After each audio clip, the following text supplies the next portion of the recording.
Perfecto, pues buenas tardes a todos. Antes que nada, pues muchas gracias nuevamente por esta invitación. Había estado ya con ustedes el mes de junio presentando los injertos óseos y el autólogo dentinario. En esta ocasión vamos a revisar un tema interesante.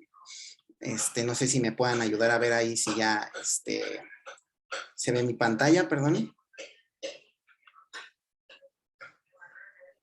Sí se ve en su pantalla. Perfecto, muchísimas gracias. Por nada. Entonces, vamos a revisar un tema que, como les comentaba, igual de importante que los injertos autólogos. De hecho, podríamos comentar que este tipo de cirugías van de la mano con los injertos autólogos, el injerto óseo, ¿ok? Y tenemos que comenzar con este tema, cirugía mucogingival. Para irnos adentrando en esto, tenemos que conocer que cuando nos referimos a la cirugía mucogingival, debemos tener en cuenta que vamos a pensar mucho en la estética, ¿sí?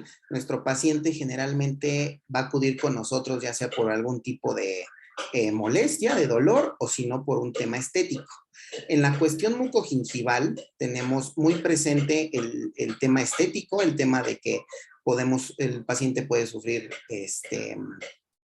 un tipo de, como de sensación a los cambios térmicos, en lo cual va a presentar estos problemas, ¿no? Ahora, debemos de saber, perdón, vamos a continuar. Para podernos adentrar en este tema, vamos a recordar brevemente qué es el periodonto.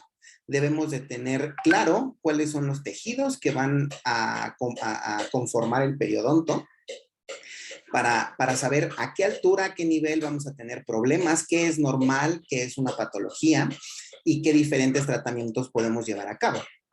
Entonces, para comenzar, vamos a recordar que el periodonto van a ser todos esos tejidos que van a rodear a los órganos dentarios y que nos van a dar sostén a los mismos, ¿sí? Va a estar conformado, como bien lo sabemos, por la encía, por el ligamento, por el cemento y por el hueso. Aquí cabe aclarar que al principio de los 80s, con el doctor Fredman, se le dio el nombre de cirugía mucogingival a estos procedimientos clínicos y quirúrgicos que iban encaminados a prevenir o a restaurar algún tipo de alteración en el periodonto. Justo en el año de 1996, la World Workshop Periodontics dio el nombre o cambió este título que le dio el doctor Fredman por cirugía plástica periodontal. Le hizo el cambio gracias a que se dio cuenta que uno de los tejidos del periodonto, que es el hueso, ¿sí? También debe de estar en consideración para este tipo de cirugías.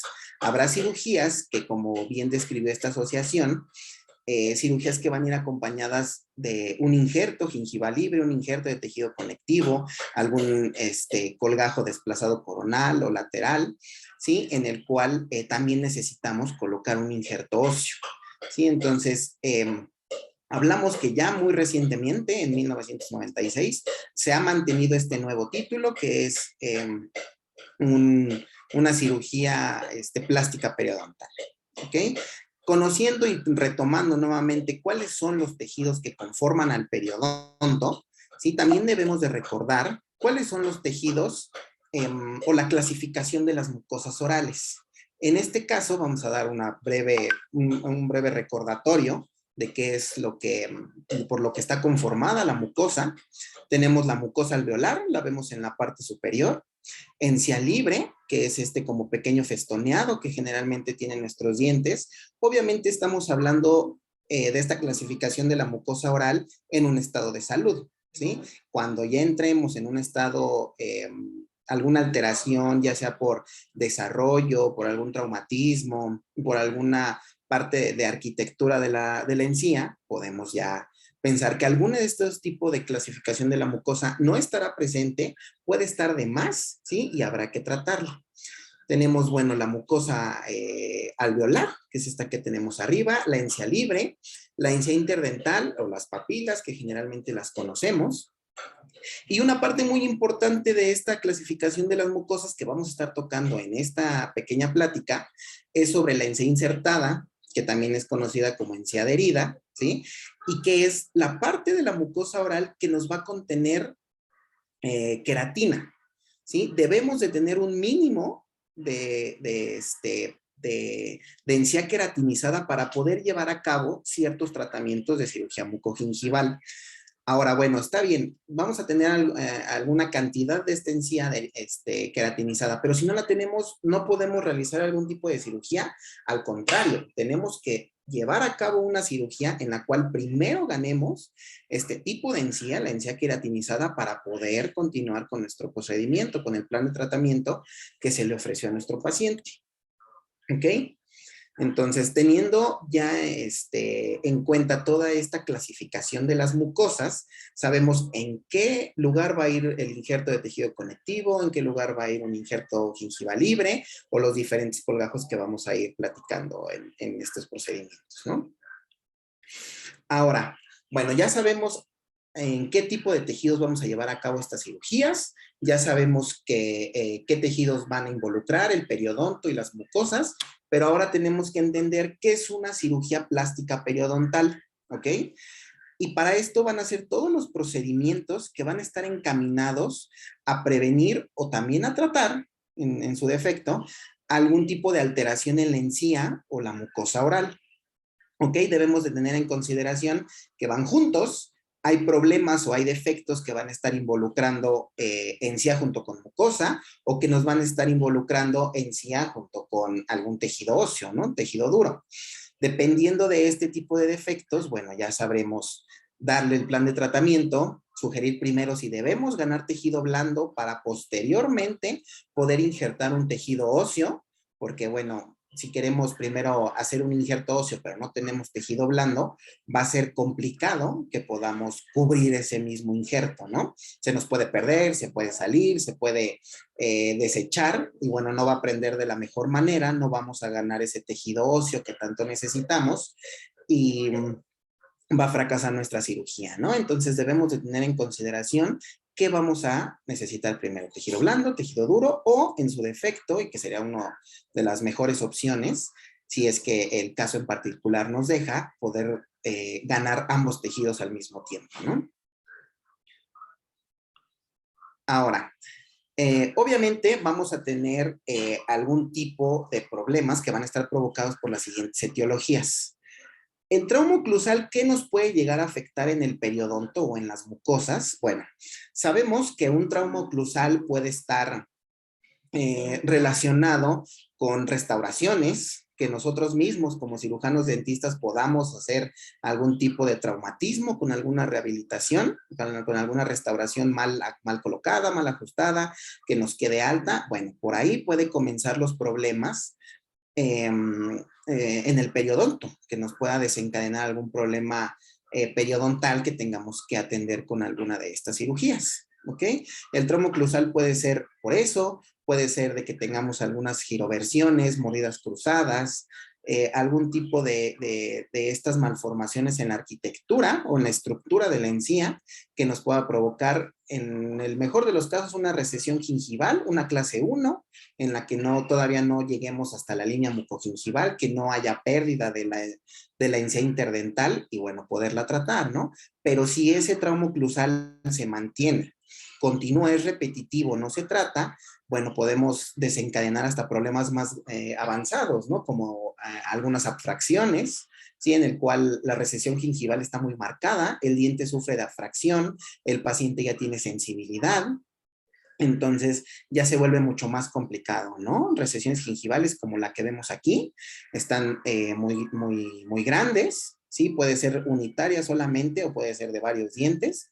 Entonces el paciente comienza a tener algo de movilidad, tal vez por la pérdida de la tabla vestibular en este caso, y bueno, tenemos que atender este problema, ¿no?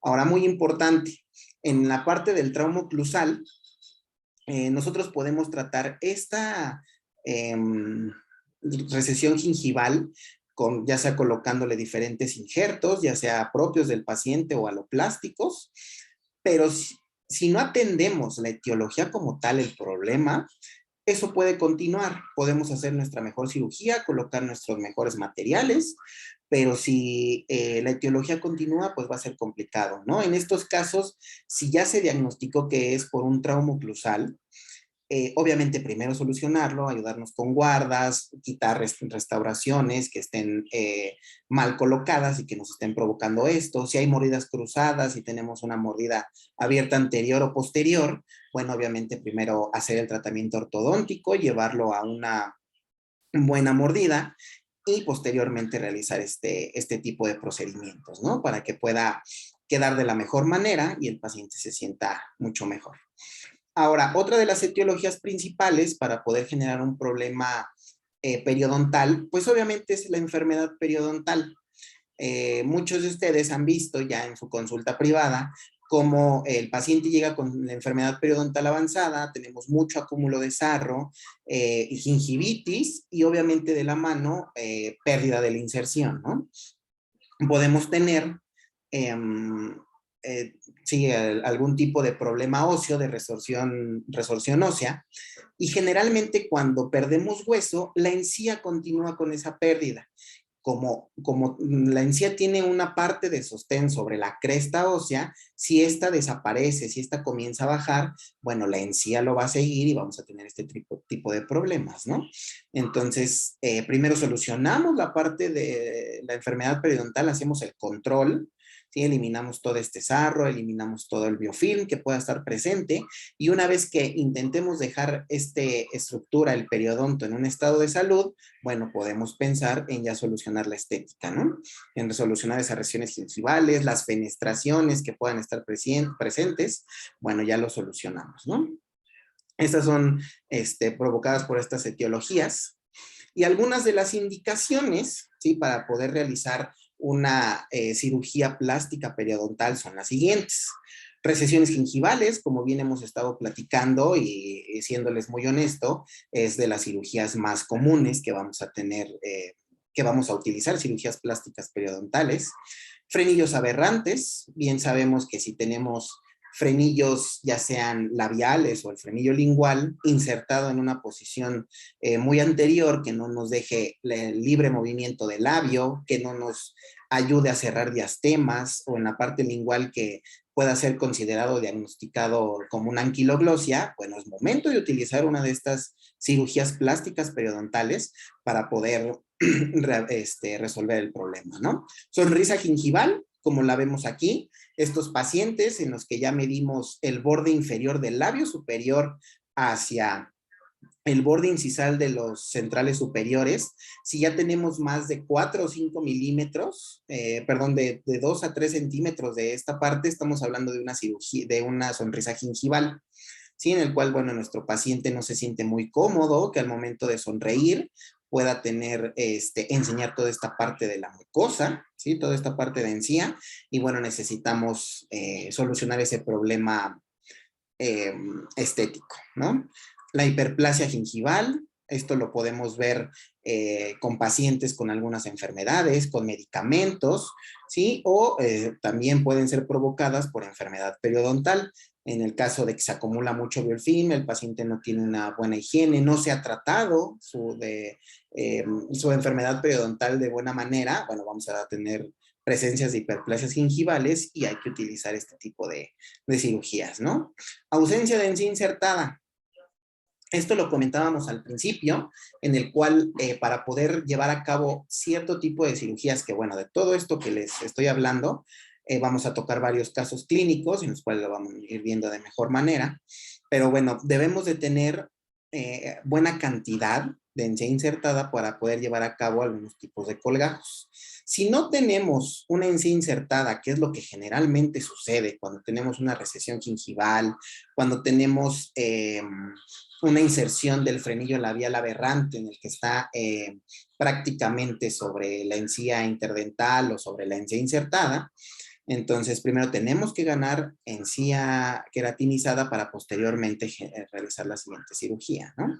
Y un aumento de reborde. Esto ya estamos hablando cuando el paciente es edéntulo o parcialmente edéntulo, que ya nos metemos en la cuestión de implantes, que necesitamos engrosar el tejido para posteriormente meter injerto óseo, o solamente nos hace falta tejido blando para poder meter el implante, generar este perfil de emergencia, ¿sí? Para los implantes y que quede de la mejor manera y muy estético. Bueno, tenemos que hacer un aumento de reborde en el cual tenemos que ganar este tipo de encía para lograr esta estética y la funcionalidad en el caso de los implantes. ¿Ok? O en las zonas edéntulas, parcialmente edéntulas, en el cual el protesista va a realizar una prótesis fija, ¿sí? Y en la parte del póntico se ve muy colapsado, no es lo más estético, puede ser que se le acumule el alimento por estar en filo de cuchillo. Bueno, entonces podemos hacer estas cirugías de aumento de reborde en el cual vamos a engrosar perfectamente, que quede al nivel de donde sí están las eminencias dentarias de los dientes que serán los pilares, y mantener todo en el estado de salud claramente y en una parte estética que el paciente se vaya convencido de su parte estética, ¿no? Ahora, obviamente, como toda cirugía, como todo procedimiento, vamos a tener contraindicaciones. ¿Ok? Va a haber algunas contraindicaciones para realizar este tipo de cirugías plásticas periodontales en los que están, bueno, claramente un periodonto en estado de salud. Recordemos que uno de los principios, perdón, de la cirugía es no dañar. Si tenemos un periodonto en estado de salud que no necesita ser tratado quirúrgicamente, bueno, no nos metemos, no lo dañamos. ¿Ok?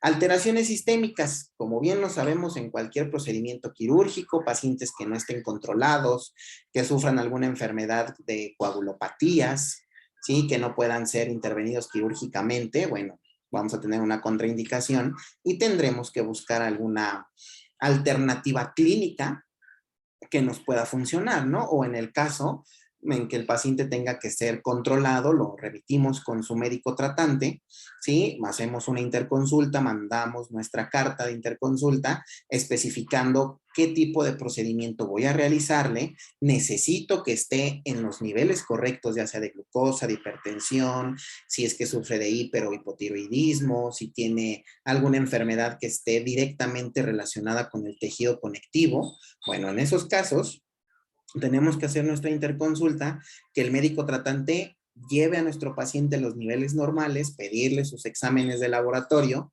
y poder llevar a cabo la cirugía, ¿no? Ahorita, como a modo de complemento, hace poco tuvimos a una paciente para hacerle una cirugía justamente de injerto óseo con el autólogo dentinario, extracciones múltiples, regularización de proceso, preservación de alveolo y sus prótesis inmediatas. Y bueno, es lo que necesita la paciente clínicamente y obviamente con ayuda de las radiografías, de la tomografía. Pero la paciente sufre de osteoporosis y toma bifosfonatos. Entonces no va a ser posible llevarle a cabo ese tipo de cirugía, porque bueno, sabemos que si está tomando bifosfonatos, está contraindicado cualquier procedimiento quirúrgico. Entonces tenemos que ofrecerle en este caso al paciente alguna alternativa clínica que le pueda dar solución a su problema o mantenerlo, ¿no? O sea, que no siga, que no avance, ¿sí? Y que pueda mantener lo más que se pueda, ¿no? Esta paciente lleva tomando un año los bifosfonatos. Obviamente en sangre hay reportes que los bifosfonatos se pueden llegar a encontrar hasta después de 10 o 15 años todavía en sangre. Una vez que se dejaron de tomar, pasan 10 o 15 años en los que todavía se encuentra presencia de este medicamento. Y como bien sabemos, los bifosfonatos lo que nos van a provocar es que no haya una angiogénesis en un proceso de cicatrización después de un procedimiento quirúrgico, entonces nos va a ocasionar una necrosis.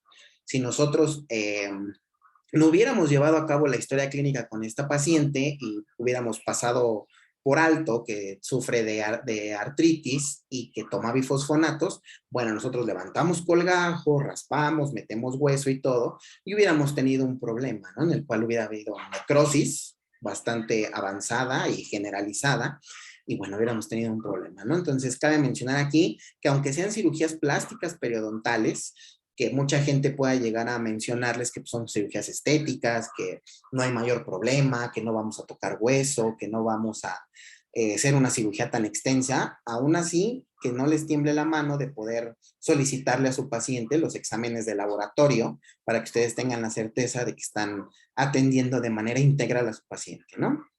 Y bueno, otra de las contraindicaciones, pues es presencia de biofilm. Como podemos ver en esta imagen, vemos perfectamente cómo nuestra paciente presenta bastante acúmulo de sarro, una inflamación de encías generalizada, ¿sí? Hay sangrado, hay supuración. En este caso, claro que empezamos a tener ya algún tipo de recesión gingival, pero yo no puedo realizarle una cirugía plástica periodontal en la cual colocarle inmediatamente un injerto de tejido conectivo, un injerto gingival libre, porque obviamente no puedo colocar nada encima de toda esa carga bacteriana. Necesitamos realizar fase 1 periodontal, necesitamos llevar a nuestro paciente, ¿sí?, a un estado controlado de su biofilm, recordemos, menos del 20% para poder ser llevado a fase 2, a la fase quirúrgica, y que todo nos vaya a funcionar de mejor manera, ¿no? Estas serían algunas de las contraindicaciones para realizar este tipo de cirugías. Ahora, ya les he estado mencionando que hay muchas cirugías, cuáles sí se pueden hacer cuando hay encía queratinizada, cuáles no, cómo lograr conseguir más encía queratinizada. Bueno, vamos a adentrarnos en las cirugías, ¿no? En las cirugías plásticas periodontales. ¿Qué tipos hay? Las primeras que a mí me gustaría mencionarles son la gingivectomía y la gingivoplastía, que como viene en la literatura son de las más comunes, de las que más se realizan, porque no son aisladas de algún problema integral, generalmente vienen de la mano con un tratamiento ortodóntico, con que necesitamos alargar las coronas clínicas para que el protesista pueda entrar, tener mayor tejido dentario de donde sostenerse y hacer una rehabilitación completa, ¿no? Entonces, son este tipo de cirugías mucogingivales que van a ir muy de la mano con alguna otra especialidad, ¿sí? Que nos va a indicar cuánto tejido dentario necesita, si es que necesitamos hacer una gingivectomía o una gingivoplastía, pero ayudándonos todavía con el corte de hueso, ¿no? Para alargar más las coronas o solamente tejido blando, ¿ok? En este caso, como vemos aquí, fueron unas gingivectomías para hacer alargamientos de corona y bueno, la paciente no era, más bien ella no se rehusaba a utilizar ortodoncia para poder cerrar ese diastema, ¿sí? Entonces se cerró de manera protésica, pero para poderlo realizar, bueno, necesitábamos primero realizar estas gingivectomías y también se realizó la inserción del frenillo labial, como alcanzamos a ver en esta zona. Estaba insertado prácticamente sobre la encía interdental y como vamos a hacer la gingivectomía, hay que reinsertarlo más apical, ¿no? Más hacia el fondo de saco. Entonces, desinsertarlo de esa parte, subirlo, suturarlo en la zona donde lo queremos y bueno, ya vemos en la parte inferior como ya tenemos el resultado, la encía está bien, no está inflamada, no tiene presencia de biofilm, no es una encía en estado patológico y la cicatrización de la cirugía para reposicionar el frenillo, no tenemos mayor problema, ¿no? Ahora, estas están indicadas, las gingivectomías y las gingivoplastías, tenemos diferentes indicaciones. ¿Cuáles son? Una hiperplasia gingival, como la que vemos aquí. Este paciente fue algo interesante. El paciente si mal no recuerdo, es de 64 años. Tenemos tiempo de conocerlo, un paciente sano.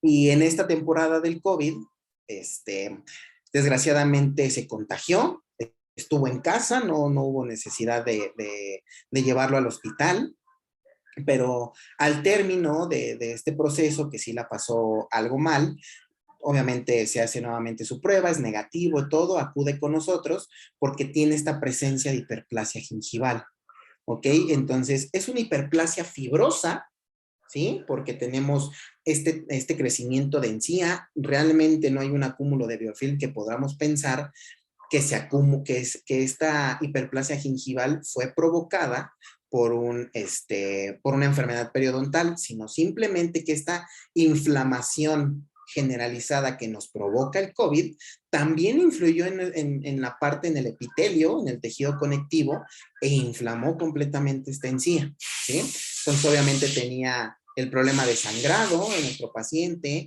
ya tenía algo de malestar, acude con nosotros y lo vemos de esta forma, ¿no? Nos damos cuenta que ya hay algunas alteraciones, sí que podemos ver clínicamente con este tipo de enfermedad relativamente nueva, ¿no? Que tuvimos. Alargamientos de corona estéticos, como lo vimos en la diapositiva pasada, ¿sí? En el cual tenemos que alargar la corona para que el protesista pueda rehabilitarlo de mejor forma, o simple y sencillamente estético, sin necesidad de que se le coloque algún tipo de restauración. Solamente el paciente se sometió a tratamiento ortodóntico, hubo una hiperplasia gingival, no hay mayor problema, solamente hay que hacer la gingivectomía y la gingivoplastía, y ya vamos a tener una parte estética, ¿no? O la gingivitis fibrosa, como en este caso que estamos viendo, ya sea por COVID, ya sea porque tuvo algún otro problema, por medicamentos, por enfermedades. La fenitoína es uno de los medicamentos que más nos puede provocar una gingivitis fibrosa, ¿sí? Entonces hay que tenerlo en cuenta en nuestro historial clínico, preguntarle si nuestro paciente sufre de alguna enfermedad, toma medicamento con regularidad, que esto le pueda provocar una hiperplasia gingival de tipo fibrosa, ¿no? También se ha visto que hay medicamentos como los antihipertensivos que puedan provocarnos hiperplasias gingivales, ¿no? Entonces hay que mantenerlo en observación a nuestros pacientes que ya les hayan mencionado o que van a entrar a tratamientos de largo tiempo o de por vida, ¿no? Como son los tratamientos para la hipertensión. Entonces hay que mantenerlo en observación y si vemos que esto crece, que hay una hiperplasia, bueno, sabemos que está indicado llevar a cabo este tipo de cirugías. Entonces vemos a este paciente, ¿sí? Que tenía un crecimiento de encía fibroso, ¿sí? Estaba bastante fibrosa su encía al momento de pasar el bisturí, ¿sí? Esta cirugía la hicimos con ayuda de bisturí de Kirkland, el bisturí de Bock, para poder alisar perfectamente la superficie. Y bueno, vemos que el paciente no tenía un acúmulo de biofilm, no eran bolsas periodontales o pseudobolsas que se pudiera haber pensado. Entonces, una hiperplasia gingival fibrosa, que una vez eliminando, bueno, tenemos aquí el tejido cruento, ¿sí?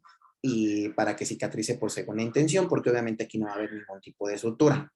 Ahora, cabe mencionar en este tipo de cirugías que cuando tenemos algún tejido inflamado, debemos recordar que esta inflamación, ¿sí? Es provocada porque hay un mayor crecimiento y acúmulo de nuevos vasos sanguíneos, una angiogénesis. Entonces, cuando nosotros comencemos a realizar este tipo de cirugías, debemos de tener en cuenta que el sangrado al momento inicial pues va a ser más abundante, ¿no? ¿Por qué? Porque hay mucha acumulación de nuevos vasos sanguíneos que le están dando este crecimiento a la encía, esta inflamación, y al momento de nosotros retirarla, bueno, estamos cortando estos nuevos vasos sanguíneos y nos va a dar un sangrado abundante, ¿no? Después de eliminar todo este tejido inflamado, ustedes clínicamente van a empezar a observar que ese sangrado disminuye. Y es muy evidente, comienza a disminuir porque, bueno, ya solamente nos quedamos con los vasos sanguíneos, por de alguna forma llamarlo originales, no hay nuevos, ¿sí?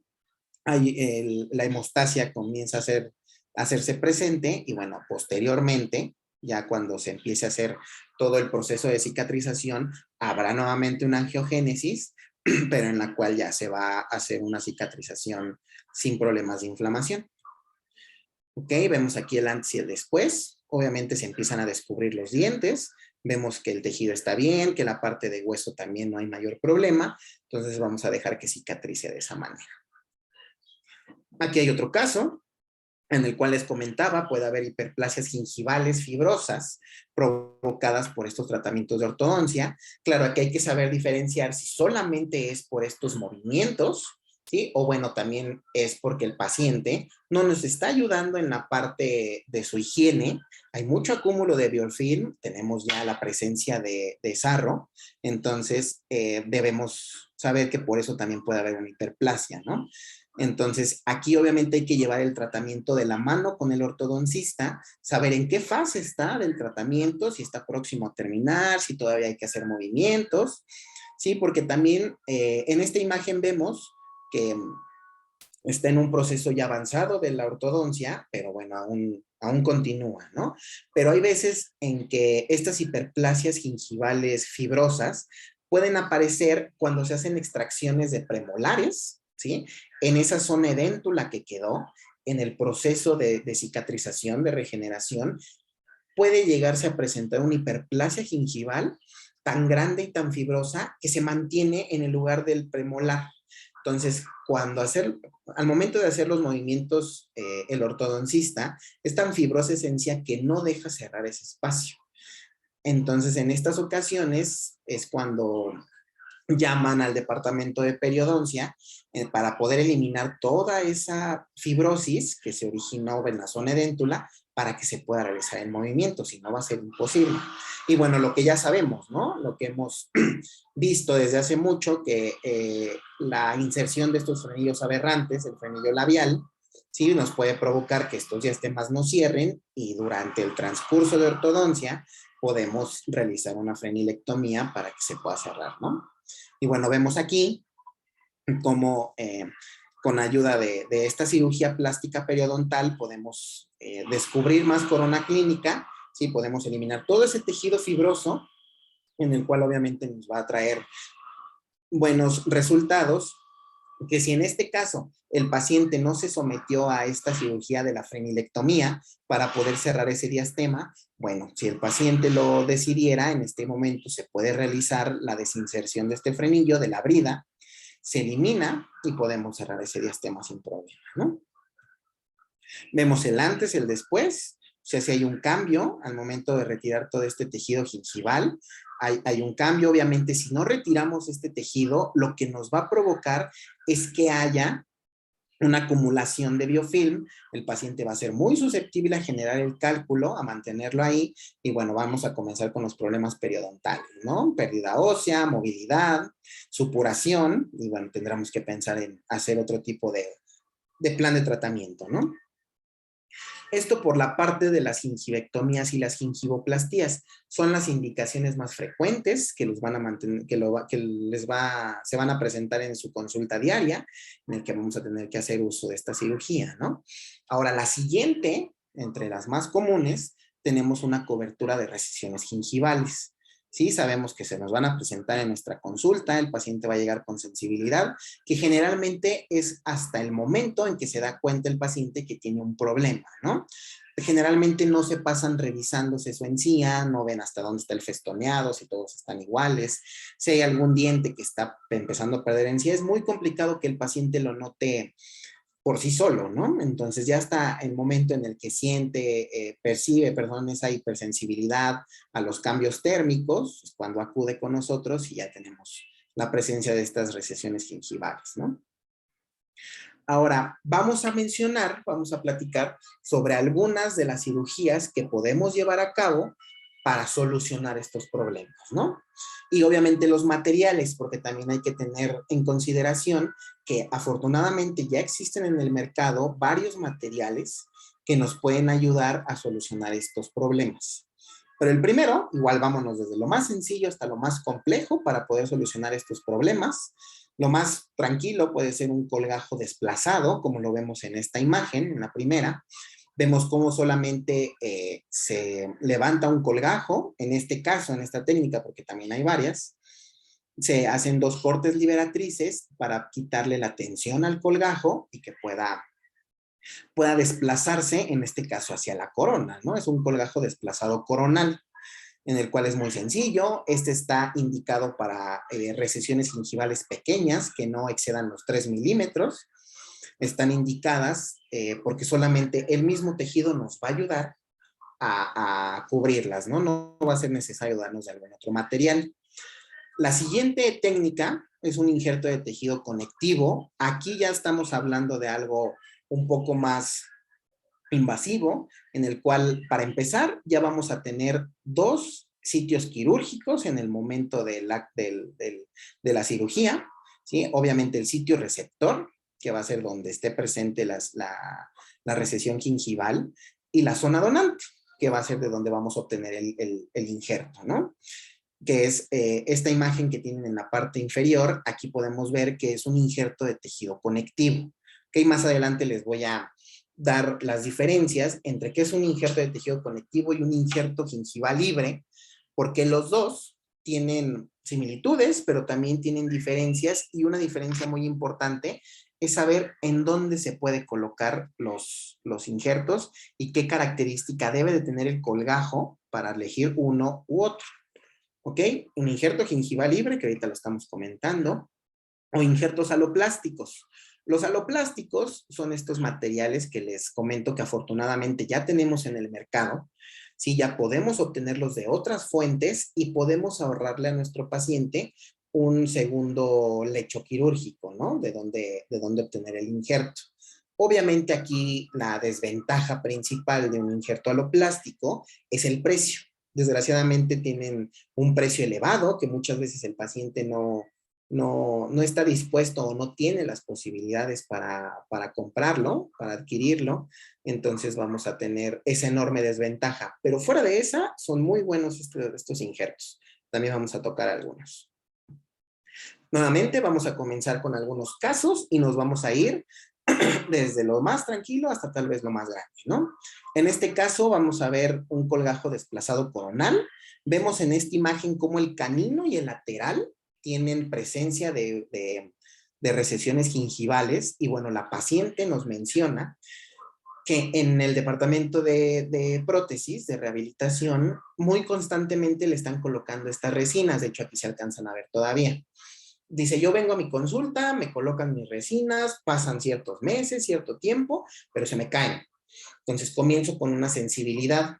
Regreso nuevamente, me los colocan sin problemas algún tiempo, pero posteriormente me vuelven a molestar, ¿no? Se retiran, se caen, se desalojan y hay que volverlo a colocar, ¿no? Entonces la paciente ya se siente de alguna forma cansada de esa monotonía, de estar yendo, que le coloquen sus resinas, que se vaya muy tranquila, feliz, pero después tenga que regresar con esa hipersensibilidad que le provoca que se hayan desalojado, ¿no?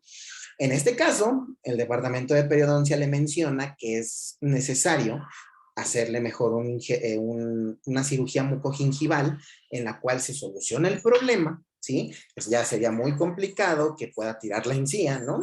En este caso, obviamente, ayudados con una guarda, porque aquí el problema que tiene o la etiología de estas recesiones es por trauma oclusal.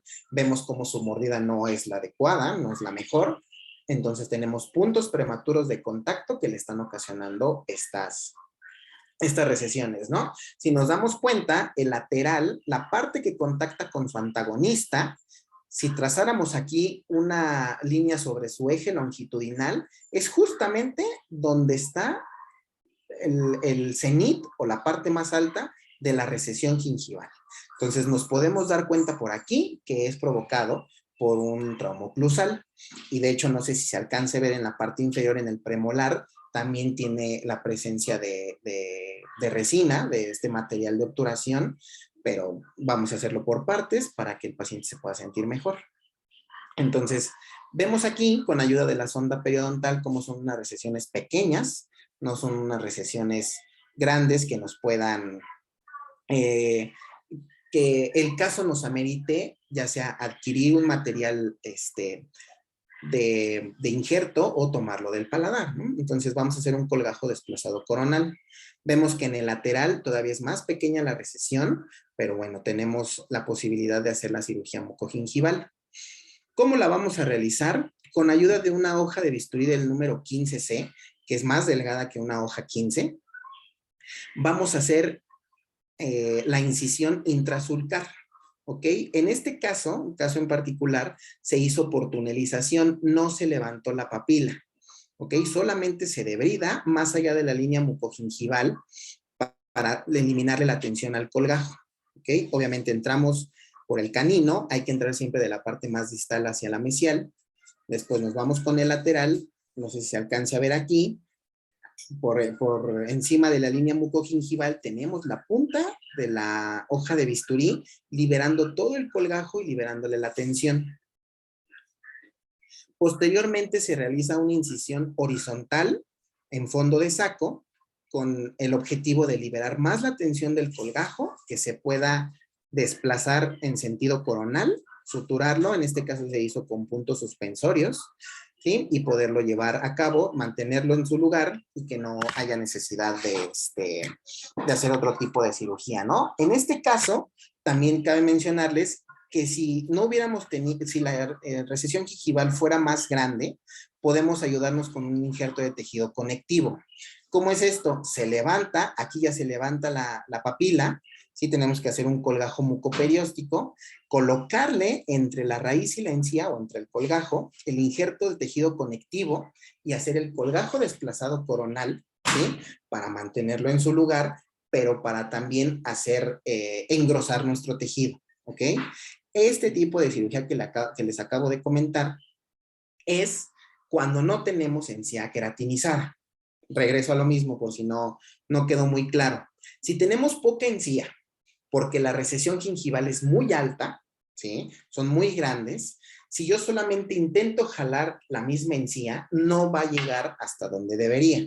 Entonces me tengo que ayudar con más encía, con más tejido, para que pueda yo cubrir por completo estas recesiones, ¿sí? Entonces, primero hay que ganar encía queratinizada, mantenerla en su lugar. Cuando una vez se haya cicatrizado esta parte, ahora sí realizar un colgajo desplazado coronal. Aquí hay un caso más adelante, por si hablé muy rápido, ¿no? Ahora, con los injertos aloplásticos, tenemos ya bastantes en el mercado de dónde escoger.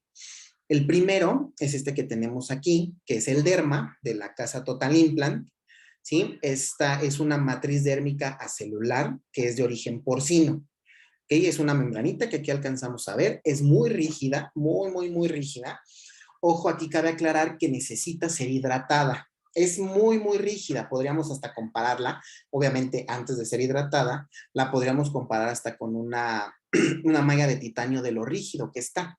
Pues hay que mantenerlo en suero fisiológico mínimo 30 minutos antes de la cirugía o de colocarlo para que esté completamente hidratado, pierda esa rigidez, pueda ser manipulado a nuestro gusto, dependiendo del caso, llevarlo a posición y suturar y no tener mayor problema, ¿no? Si intentamos llevarlo rígido completamente y tenemos un biotipo gingival muy delgado, podemos provocar desgarramientos, ¿no? Entonces es lo que no queremos. Otro material es el Aloderm, todavía es más, tiene más años en el mercado que el derma, pero esta es una matriz dérmica celular de origen humano, ¿ok? A diferencia del derma, que es de origen porcino, en esta primero se necesita, obviamente, escoger, en este caso, obviamente, el cadáver donante, ¿sí? Se le realizan varios estudios para saber que no tenga algún problema sistémico, que no lo haya tenido, y más específicamente lo que intentan detectar es que no haya ninguna alteración en el tejido conectivo, que obviamente en algún momento hubo, y que si hay una alteración en el tejido conectivo, no nos va a servir de nada obtener de él este material, ¿no? Entonces, una vez que ya tenemos el cadáver donante, se realiza un proceso largo para poder obtener, aquí como lo vemos en la imagen de la derecha, vemos perfectamente ya el injerto, ¿no? Pero para poder llegar a esto se hacen varios procedimientos en los que primero se va a eliminar la epidermis del tejido donante y una vez eliminado, con ayuda de unos procesos químicos celulares, se va a eliminar la parte de la dermis, ¿ok? Una vez eliminada la dermis, el material se congela y una vez congelado, en esa parte se lleva una antibiótico-terapia, ¿ok? En la cual se agregan obviamente muchos antibióticos al injerto para poder eliminar todo lo que nos hacía falta de algún antígeno, ¿no? En este caso, hay que tener mucho cuidado si nuestro paciente nos menciona ser alérgico a alguno de los antibióticos que están presentes en este injerto. Uno de los principales es la clindamicina. Si ustedes ya conocen en el historial clínico que su paciente es alérgico a la clindamicina y queremos realizar algún tipo de cobertura de recesión gingival, bueno, sabemos que si es alérgico a la clindamicina, el Aloderm lo vamos a tener que dejar de lado. ¿Ok? Podemos apoyarnos con el derma o podemos apoyarnos, ahorita les voy a mencionar otro, o nos podemos apoyar con el tejido propio del paciente, ¿no? Muchas veces el paciente no quiere someterse a otro lecho quirúrgico y menos en el paladar, Por eso deciden comprar este tipo de materiales. Pero bueno, si no está dentro de sus posibilidades, porque por ejemplo el derma, ahorita ya esta membrana está alrededor de los 3,000 pesos, y el aloderm, siempre ha sido mucho más caro, estamos hablando alrededor de los 11,000 pesos, ¿no? Una membrana que nos puede ayudar a cubrir algunos dientes, ¿no? Si el paciente tiene prácticamente toda la arcada, pues vamos a tener que necesitar más material, ¿no? Ahora vamos a ver otro caso de injerto de tejido conectivo. Vean aquí nuestro paciente, es un paciente de corta edad, tenía 9 años, ¿sí? Llega con presencia de cálculo dental, vemos aquí cómo tiene el sarro, la presencia del biofilm. Sabemos que es complicado encontrar estos casos en los pacientes pediátricos, en este caso se nos hizo presente, vemos cómo tiene aquí el acúmulo y obviamente la pérdida de la inserción gingival, ¿no? Obviamente tenemos que pasar primero por la fase 1 periodontal, eliminamos esta carga bacteriana que tiene nuestro paciente y nos llevamos una sorpresa, ¿no? Todo el mundo pensábamos que al momento de retirar esta cantidad de cálculo presente, que enseñarle técnica de cepillado, poderlo llevar a ese control de biofilm, se iba a reposicionar la encía, ¿no? Íbamos a recuperar esa inserción. Vemos que era uno de los centrales, claro que se recuperó, pero el otro no. El otro va muy despacio. Obviamente no nos metemos inmediatamente al acto quirúrgico, le damos su tiempo respectivo. Nuevamente vemos aquí cómo está, una fotografía tiempo después de la fase 1 y vemos que este diente de plano no va a subir la encía por sí sola, ¿no? Y eso que es un paciente pediátrico, pensábamos que eso iba a ser. Entonces necesitamos colocarle aquí un injerto gingival libre para que nuevamente suba la encía, ¿sí? Y obviamente ya vimos que la encía tenemos un biotipo muy fino, por eso también le cuesta mucho trabajo al propio tejido regresar a su lugar. Entonces vamos a hacer un injerto de tejido conectivo. Primero debemos de trabajar sobre el lecho receptor, siempre, siempre, siempre.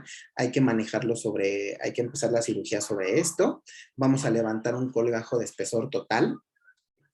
Aquí, en este punto, cabe aclarar que hay alguna nomenclatura que ustedes van a encontrar que debería de ser un colgajo parcial, un colgajo en el que se deja el periósteo, ¿sí? Y solamente se levanta la mucosa. Cualquiera de las dos tipos de cirugías es correcta, ¿sí? O sea, dejando el periósteo o le va haciendo un colgajo de espesor total. ¿Ok? Entonces, en este caso se levanta el colgajo de espesor total, hay que pasar las curetas por toda esta zona, hay que hacer un raspado y alisado para que el injerto pueda ser recibido de mejor manera en una zona que esté mucho más limpia. Y una vez trabajada la zona receptora, nos podemos ir a la zona donante, pero vamos a mantener aquí una gasa con alguna solución antiséptica para evitar la contaminación.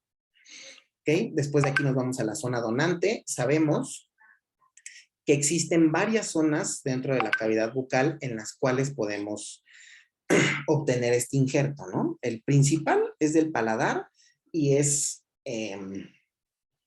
mucho mejor obtenerlo de esta zona porque sabemos que tiene una nutrición mucho mejor. Sabemos que el injerto va a llegar con más vascularización y va a prender de mejor manera, ¿no? Pero también lo podemos obtener de alguna zona edéntula, de la zona de la tuberosidad del maxilar. Y ahorita muy actual, estoy en contacto con un doctor que da clase de periodoncia en la Universidad de Chicago, en el cual están obteniendo el injerto ya de la parte de la altura del segundo molar superior, pero del lado vestibular, ¿ok? Anteriormente no se había elegido esta zona por la dificultad de acceso, ¿no? Sabemos que intentar entrar hasta esa zona en la parte vestibular se vuelve complicado, ¿no? El vestíbulo puede estar muy corto, el paciente no puede tener una buena apertura, puede ser un lugar como muy oculto a la visión, pero bueno, se puede obtener también de esta parte. El posoperatorio es mucho más tranquilo, no hay ningún tipo de malestar, de irritabilidad, de que el alimento pueda tocar más comúnmente esa zona y el paciente puede tener un posoperatorio mejor. En este caso se obtuvo del paladar, vemos aquí cómo lo estamos desalojando de la zona. Cabe recalcar que siempre hay que hacer la incisión, las dos incisiones paralelas, la incisión mesial, y la última incisión en realizar siempre va a ser la distal. ¿Y por qué? Va a ser, obviamente sabemos que de distal y más del paladar es de donde viene la nutrición. Entonces, mientras nosotros vamos levantando este injerto, lo vamos desprendiendo, sigue teniendo nutrición por su parte distal. Una vez cortado de la parte distal, tenemos aproximadamente 7 minutos para poderlo manipular, para retirarle tejido adiposo, para retirarle glándulas salivales que puedan estar por ahí, glándulas salivales accesorias, que esas no nos ayudan de ninguna manera y bueno, hay que retirarlas, ¿no? Un consejo es antes de realizar esa incisión en distal, podemos pasar nuestra sutura sobre el injerto, porque muchas veces puede llegar a ser algo, una consistencia resbalosa en la cual se nos puede llegar a caer y bueno, se nos cae y sabemos que ya no lo podemos utilizar, ¿no? Entonces, lo podemos lazar con una sutura o también existe un instrumento especializado para esto que se llama gancho Gillis, que es como una punta del explorador, la punta número 12 del explorador, en la cual se laza, se pincha el injerto y con eso ya hay muy poca probabilidad de que se nos pueda caer, ¿no? Entonces la sutura, o sea, meter la sutura y con esa traernos el injerto es solamente para evitar que se nos pueda caer, ¿no? O lo podemos hacer con el gancho Gillis, como les comento. Aquí lo tenemos, nosotros nos ayudamos con la sutura, vamos a eliminarle, como les comentaba, cualquier tejido epitelial, el tejido adiposo, las glándulas salivales accesorias que pueda tener y tenemos a nuestro injerto de tejido conectivo listo para llevarlo a la zona receptora. Vemos aquí, se llevó perfectamente, ¿sí? Se cubrió con el colgajo. Obviamente se debe de estabilizar el injerto en la zona receptora, se debe de estabilizar este injerto para que tenga una mejor nutrición y vascularización. ¿Qué sucede si no solamente colocamos el injerto, lo cubrimos con el colgajo y por los propios movimientos, por las gesticulaciones, este injerto se empieza a mover, no va a tener la mejor vascularización, ¿ok? Y se puede necrosar, se puede exponer al medio bucal e inmediatamente que se expone al medio bucal, se puede necrosar, ¿no? Y no nos va a funcionar. Entonces hay que cubrirlo lo mejor posible. Las diferencias entre un injerto de tejido conectivo y un injerto gingival libre es que el injerto gingival libre, por tener epitelio, se puede quedar expuesto al medio bucal y no se va a necrosar, ¿sí? En la parte de un injerto de tejido conectivo debe de estar cubierto. Si no está cubierto, se puede llegar a necrosar, ¿ok? Bueno, vemos en este caso, se fijó el injerto hacia el colgajo y obviamente después el colgajo ya se afrontó hacia esta parte de los dientes, igual con ayuda de unos puntos suspensorios, y se manda a nuestro paciente con las indicaciones, ¿no? Este es el posoperatorio, una fotografía que nos manda la tutora de nuestro paciente aproximadamente a los 7 días. Vemos que está funcionando de buena manera, no hay pérdida de inserción, no hay ningún proceso de infección, el paciente se está cuidando, vemos que no hay inflamación ni nada, ningún proceso patológico. Vemos la zona donante, la zona del paladar. Aquí cabe mencionar que nos podemos ayudar con la colocación de un obturador palatino que se hace con un acetato, se puede colocar ahí y ayuda de un apósito para que no sea tan irritante para los alimentos, ¿sí? Para el paciente, o si ustedes lo quieren dejar de esta manera, vemos que cicatriza por segunda intención, no tenemos mayor problema, pero siempre hay que ser precavidos, ¿no? Entonces, colocamos nuestro obturador, lo mantenemos ahí todo el tiempo hasta que el paciente regrese con nosotros al retiro de puntos. También podemos revisar la zona donante, ¿no? Ahora, otra de las diferencias es que si vamos a utilizar todo hasta el epitelio, como en este caso que después se quitó, puede quedar de esta forma, pero si vamos a hacer una técnica más avanzada en el cual solamente vamos a levantar un pequeño colgajo de palatino, vamos a retirar el injerto conectivo y vamos a reposicionar el epitelio, entonces ahí sí nos podemos ayudar con puntos de sutura, ¿sí? Pero en este caso, aunque nosotros intentemos afrontar los bordes, sabemos que no va a funcionar, ¿ok? O nos podemos ayudar con algún otro tipo de material. Hay un material que utilizan mucho en España, que ya está aquí en México, es un material que contiene cianoacrilato. ¿sí? Entonces, si queremos aquí que cierre de mejor manera o que no tengamos problema, en nuestro obturador le podemos poner unas gotitas de este material aquí, nuestro obturador, y no vamos a tener problemas. Nos va a funcionar también como un hemostático, ¿sí? Y con el propio obturador, bueno, vamos a seguir haciendo presión para la hemostasia. Y aquí tenemos a nuestro paciente a los 15 días, ¿no? Alcanzamos a ver que, bueno, tenemos esta acumulación ya de aquí de biofilm. Obviamente se le hace la observación a nuestro paciente que hay que empezar a nuestra higiene, pero bueno, afortunadamente nuestro injerto por tejido conectivo funcionó de buena manera, ¿no? Ya se eliminaron los puntos de sutura y lo tenemos bien, ¿no? Ahora el siguiente es igual un caso de injerto de tejido conectivo. Esta paciente ya es mucho más grande que nuestro paciente anterior, tiene 24 años, ¿sí? Acúmulo ya de cálculo y el paciente es fumador. Tiene un biotipo gingival muy delgado y por todos los materiales que contiene el humo del cigarro empezó a haber unas fenestraciones, ¿ok?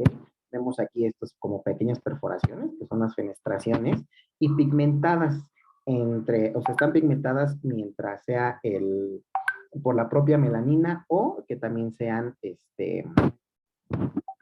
por las pigmentaciones del sarro, ¿no? Entonces hay que verlo de esa forma. Vamos a hacer un injerto gingival, un injerto de tejido conectivo, en el cual vamos a trabajar nuevamente primero el lecho receptor y después del lecho receptor nos vamos a la zona donante. Veamos aquí cómo tenemos el injerto, si estamos desprendiéndolo completamente y lo llevamos a la zona receptora, ¿sí? La misma parte y vemos el posoperatorio a los 15 días, ¿no? Vemos cómo ya lo tenemos aquí cicatrizado, cubrió, ya tenemos un engrosamiento del tejido, que es realmente lo que nos interesaba en esta zona, porque no había como tal una recesión gingival, pero teníamos unas fenestraciones provocadas porque el tejido era muy delgado, ¿no? Y este es el otro que les mencionaba, una matriz dérmica celular que también es de origen humano, ¿sí? Este es de la casa Oracel, ¿sí? En el cual, bueno, también lo podemos elegir para hacer este tipo de injertos, ¿no? Me voy a ir un poquito más rápido para que nos alcance el tiempo a sus preguntas. Otro caso de cirugía mucogingival, vemos que aquí sí tenemos unas recesiones gingivales. Vamos a hacer un injerto de tejido conectivo, igual lo tomamos del paladar, lo hacemos por túnel. Esta papila interdental entre el central y lateral no se levanta, solamente debridamos toda la demás tejido. Entra el injerto, vemos aquí cómo ya está cubriendo la recesión.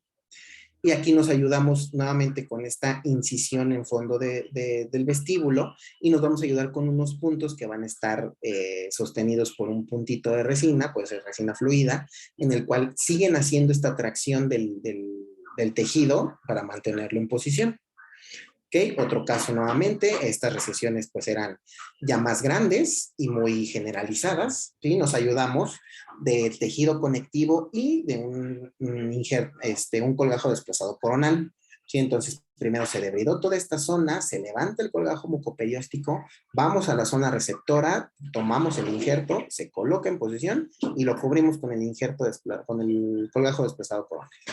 Lo mismo en este caso, vean el canino. Obviamente estas recesiones gingivales, la etiología es el trauma oclusal. Si nos dimos cuenta, en ambas tenemos una mordida que no es la correcta, tenemos puntos prematuros de contacto y están provocando justamente la aparición de estas recesiones gingivales. Nuevamente nos ayudamos con un injerto de tejido conectivo, un desplazado coronal y la ayuda de las suturas sostenidas con estos puntitos de resina para mantenerlo de mejor forma. Lo mismo de este lado, vemos que tiene el paciente una rehabilitación completa, son coronas, pero este canino no cede, no, esa encía se nos va, no quiere regresar. En este caso en particular se utilizó el material derma, no se utilizó injerto propio del paciente, la paciente tuvo las posibilidades de comprar este injerto, se colocó y vemos aquí cómo está desplazado el colgajo hacia la corona, ¿no? Vamos a ver un caso rápido sobre reposicionamiento del labio superior, o conocido como Lipstadt, que es una cirugía que va a estar indicada para la corrección de una sonrisa gingival, ¿sí? Vemos aquí, en esta fotografía se ve el procedimiento resumido y se va a efectuar porque a la altura del fondo de saco. Vemos aquí cómo con ayuda de un lápiz tinta se señaló en qué lugares vamos a hacer la incisión, ¿sí? Vamos a eliminar todo este tejido que solamente es mucosa, no nos vamos a meter con tejido muscular ni nada, solamente es mucoso y lo vamos a suturar obviamente más hacia la corona, ¿no? Este borde que queda superior en el fondo de saco, se sutura en este borde de la encía yatal de la mucosa alveolar, se sutura de esa forma y ya el libre movimiento del labio superior se restringe, ya no se eleva tanto, ya no hay una sorpresa gingival. ¿Sí? En este caso en específico, alcanzamos a ver que nuestro paciente es desdentado. Se hicieron extracciones múltiples, regularización de proceso, su prótesis inmediata, pero al momento de sonreír mostraba todo el acrílico rosa de la prótesis.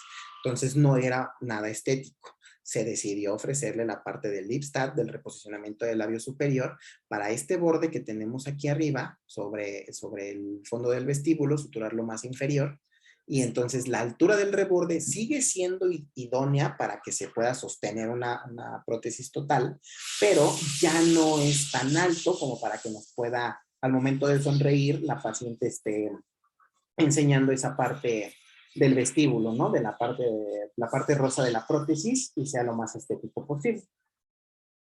Y las frenilectomías, ¿no? Que sabemos que es el procedimiento por el cual se va a eliminar la brida o la inserción muscular, que muchas de las veces puede llegar a tener un origen aberrante. Vemos aquí en el caso, como les comentaba, va muy de la mano con algunas otras especialidades, en este caso la ortodoncia. Ya tenía colocado su ortodoncia, pero necesitamos eliminar este frenillo para que se pueda cerrar este diastema. Entonces levantamos perfectamente, era un frenillo que podría darle la vuelta hacia palatino, entonces hay que levantar un colgajo para eliminar toda la brida y que no pueda haber alguna recidiva, ¿no? Que queden fibras musculares ahí, que puedan regenerar, que vuelvan a tener memoria y que puedan llegar a abrir nuevamente el diastema.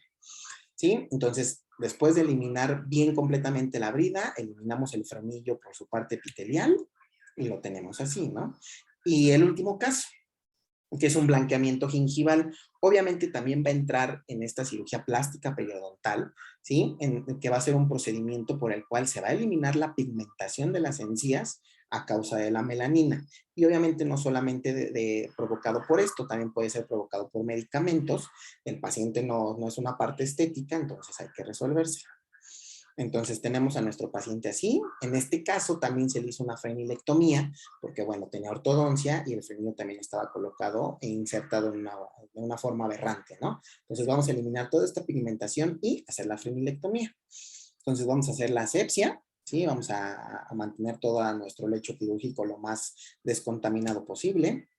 Obviamente vamos a anestesiar. Vamos a hacer el procedimiento para eliminar toda esta pigmentación. Nos vamos a ayudar con una hoja de bisturí del número 15. Vamos a eliminar todo este epitelio que está pigmentado. Vemos como de un lado ya está, del otro lado sigue la pigmentación. Ya lo tenemos toda la parte superior eliminado, el epitelio con pigmentación.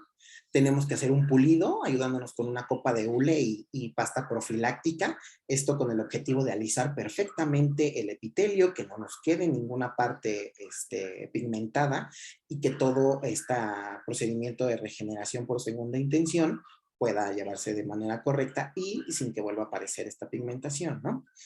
Vemos la frenilectomía, vamos a desinsertarlo y bueno, aquí vemos ya el posoperatorio, ¿sí? Vamos a eliminar ya ese punto de sutura sobre el frenillo, pero ya tenemos la parte sin pigmentaciones, ¿no? Aquí lo vemos de mejor forma, quedó bastante bien, vemos como no hay nada de pigmentación, el frenillo ya no es un frenillo aberrante, ya tenemos mucho bien espacio, ya vemos que la ortodoncia ha estado avanzando, ya tenemos una buena posición de los centrales, ya no hay una presencia de diastema, y bueno, fue un tratamiento integral para este paciente, ¿no? Vemos el antes y el después. Aquí es donde alcanzamos a ver cómo ya la ortodoncia ha estado haciendo su trabajo, cómo ya se ve mucho mejor el arco, se ve mejor el fondo del vestíbulo y pues obviamente sin esta pigmentación le da un plus, ¿no? Es una parte estética de la periodoncia. Y bueno, pues con este terminamos. Creo que me pasé un poquito, pero a ver si tenemos tiempo para las preguntas.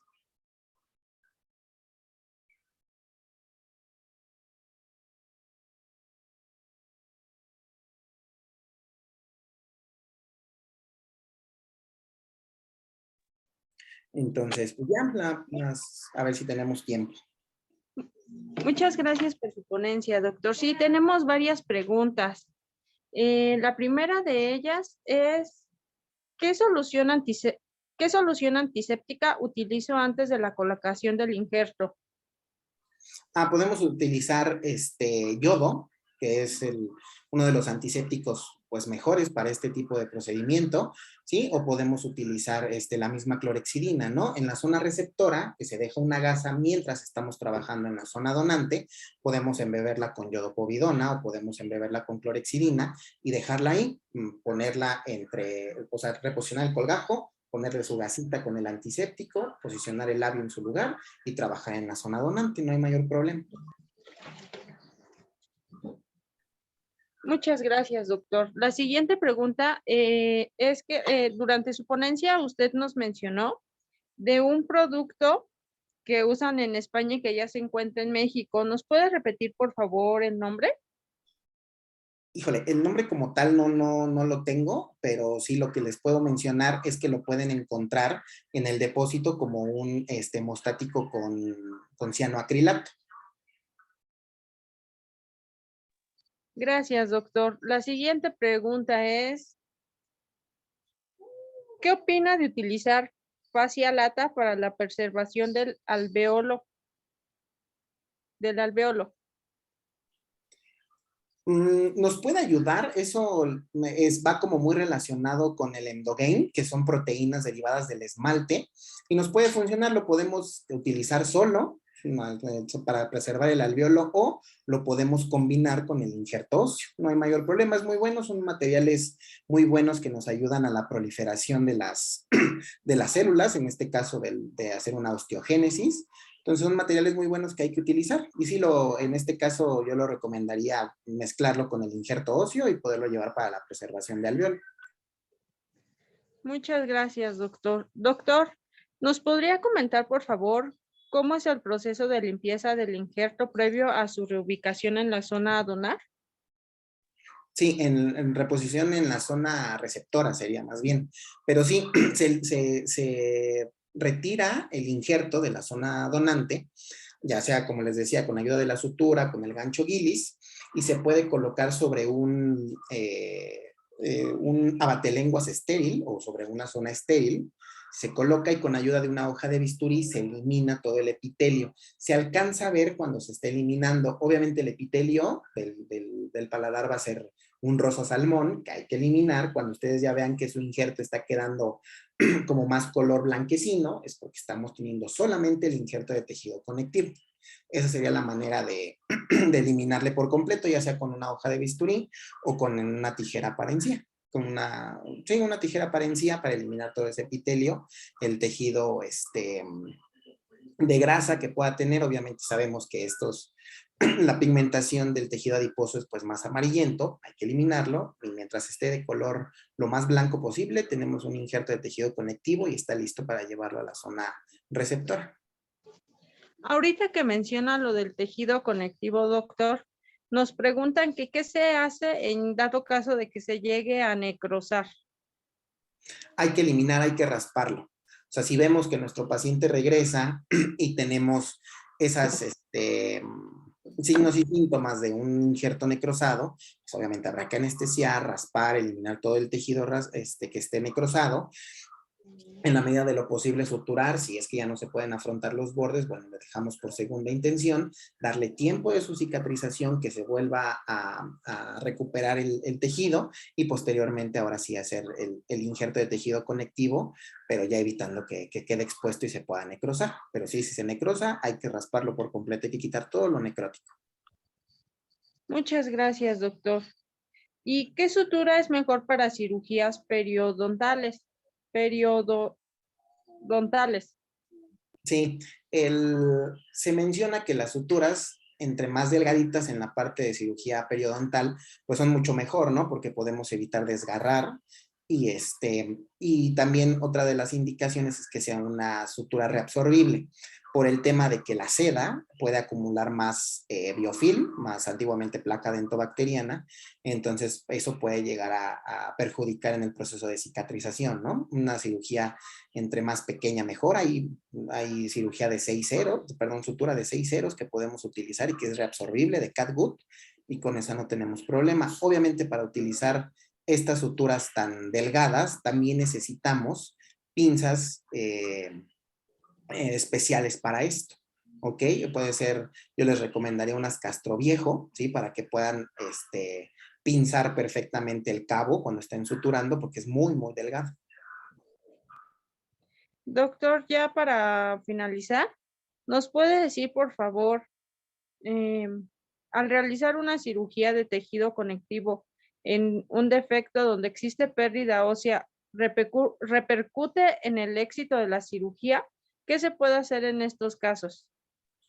En estos casos, cuando tenemos un defecto combinado, en el cual hay pérdida de tejido blando y pérdida de tejido óseo, necesitamos conocer el caso en particular, ¿no? Pero si primero vamos a colocar un injerto de tejido conectivo para ganar tejido blando y posteriormente meter el injerto óseo, no hay ninguna contraindicación, sino al contrario.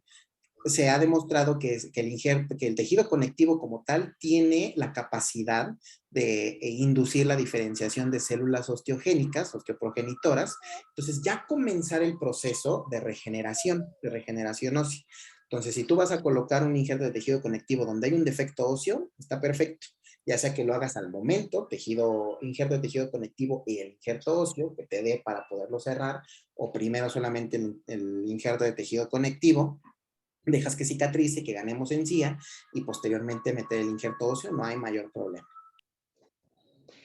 Ok, muchas gracias, doctor. Con esta pregunta cerraríamos la ponencia del día de hoy. Agradecemos su participación y también a